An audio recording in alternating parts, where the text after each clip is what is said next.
Good morning. Here to talk about the smoker a little bit. Hopefully you can get some ideas and I can maybe answer some of the questions that I had. I went through a search through the YouTube and talking on different smoke forums. One who was a real help was Frank at smokebuilders.com. I made notes so that I can kind of stay on track. Talked to Frank at smokebuilders.com, spoke with him, told him what I was looking for, and he helped me find a pit I needed and I wanted. I wanted my warmer box on the left, not on top of the firebox. A lot of people building that way. I just wondered if I wanted to do a little colder smoke, I could get away from that heat, and which really worked out this cook. I did a cook prior to this. I've got turkey in there right now, whole turkey. I had 2 butterfly turkeys. They turned out wonderful. They cooked first. They were on the lower shelf. Heat's coming up underneath. The whole turkey's up top. But I did a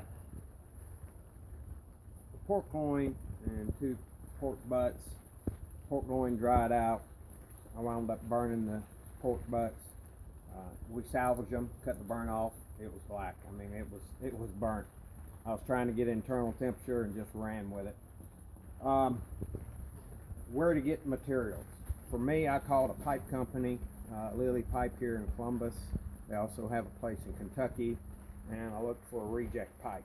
I was able to get a 24-inch diameter, that's outside diameter, 7 foot long.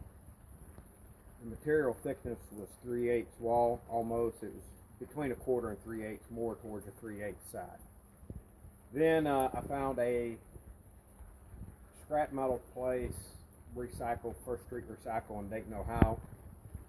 Great prices, saved a lot of money buying my plate steel and all the rest of my steel there. They have the best prices going by bar none. So go see them if you're in the Dayton or Columbus area or close by Dayton. Go in and see First Street Recycling. Now my welding supplies, stuff like that, I got from Central Ohio Welding. Great people there, great company. They don't try to rob you blind. They've got competitive prices and better than anybody around the area. When I was, the stuff, go back a little bit, why I chose to cook turkeys in here was because when I was burning this thing out, I noticed my cook chambers were hot, but my warming box didn't get over 250, 275, and it hot. I was able to control it a lot better. Until I learned that main portion of the pit, I decided, okay, I done burnt some food, let me make sure I get this right. So that's what I did. Again, plans, go to smokebuilders.com, speak with Frank there.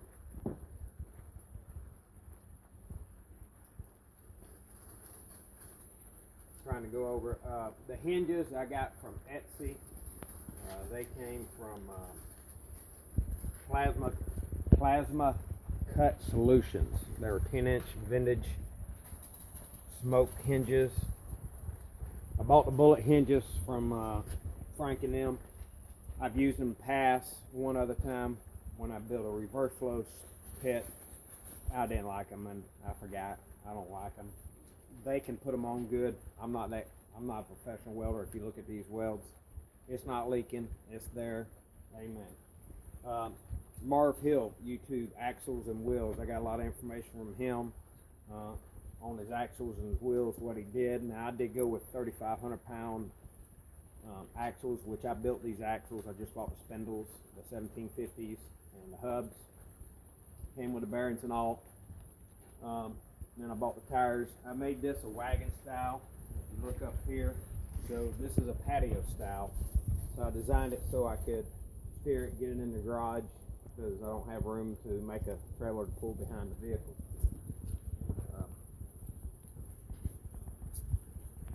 Fireball Tools was another one.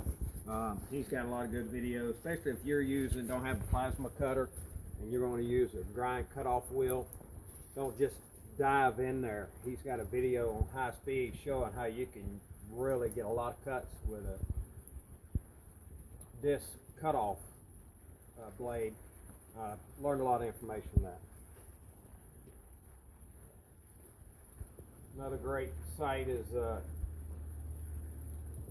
want a belt grinder. Jared Schmidt, SCHMIDT, has plans for 28 bucks. I mean, he has it dialed out. It was great. I didn't make one, but I'm going to. Drilling holes. I use what bits I had and a step down bit. The best thing to do is get an angler cutter. Works 100% better. I should have did that, but I did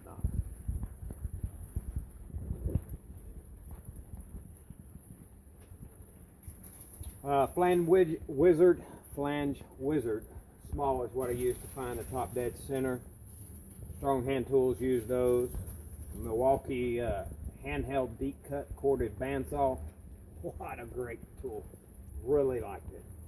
Swag off-road portable table for the bandsaw. Another great tool. Well worth the money. Saves you a ton of work. Fireball tools I use the Monster Square and the mini squares. Seams Impossible Eternal Weld Removal Tool. Seams Impossible Eternal Weld Removal Tool. Great tool. Find them on YouTube. They sell a product. I got one. Works wonderful. Almost done here. Let's see. Oh, for moving mill scale. Look, watched a lot of videos. Scotch Brite Clean and Strip XT. Don't buy. Bought it. Waste of money. Didn't work worth the darn. Now choosing how wide to make the frame. This is something I was trying to figure out, and I wound up going with 22 inches outside and outside. That's this angle here with the pieces going up. This outside to that outside is 22 inches. My overall outside tire to outside tire, I think it's like 42 and a half.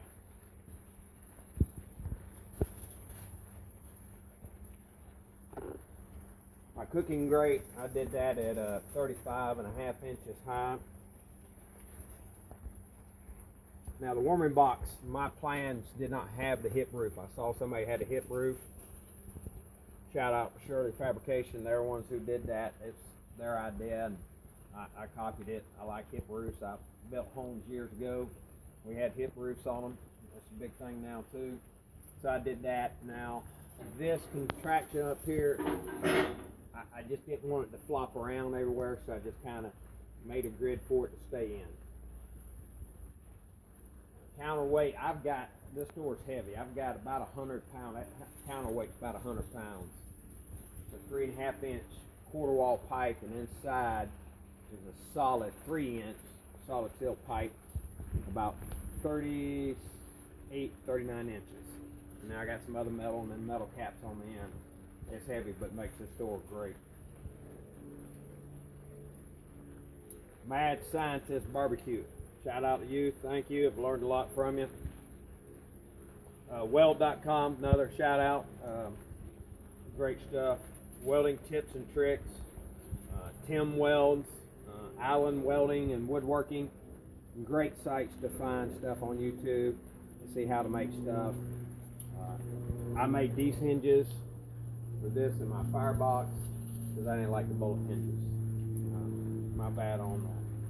Other than that, got some questions, send, shout out. I'll try to answer them, get to them. But it's cooking good, and we're gonna pull this turkey out.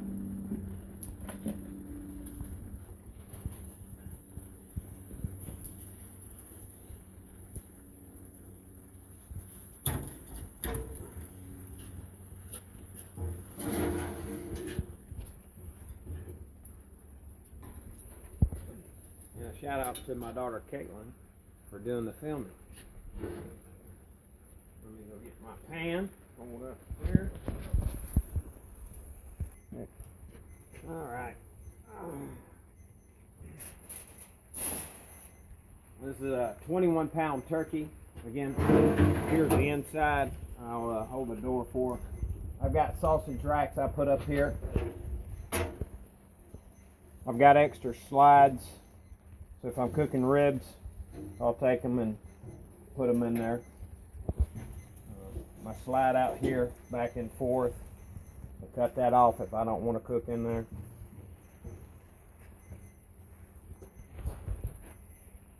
I guess that'd be all, folks. Thanks for watching.